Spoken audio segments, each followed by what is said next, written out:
just went off like a bottle rocket.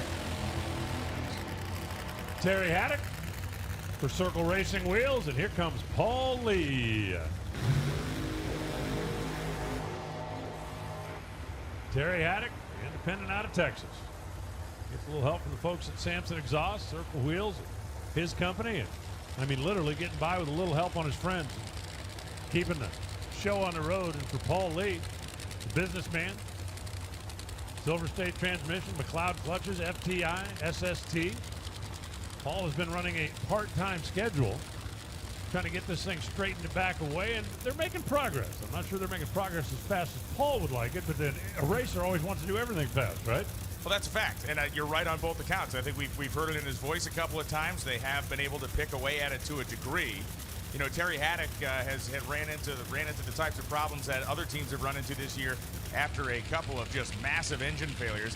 Haddock actually did sit out a couple of races to reconnoiter and regather parts. The Circle Racing Wheels Mustang. We're glad to have Terry back as he moves ahead.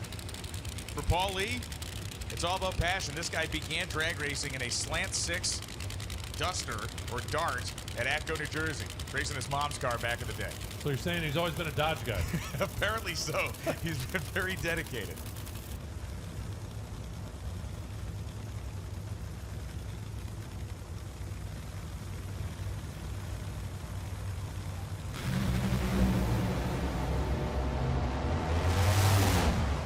There's our first 300-mile-an-hour run. Paul Lee goes 3.963, 322 miles an hour. Those are almost confusing numbers. Big speed. Car was a little bit soft on the early part of the racetrack, and that's where you make the ET. 506 for Terry Haddock at 155 MPHs. But for Paul Lee and his McLeod team down there, I think they've got to be pretty happy with that. I think you have to be. You look at historically, you know, we've never had an all 3-second funny car field, so the statistics say that a 396 will place you into this field unless some real magic happens.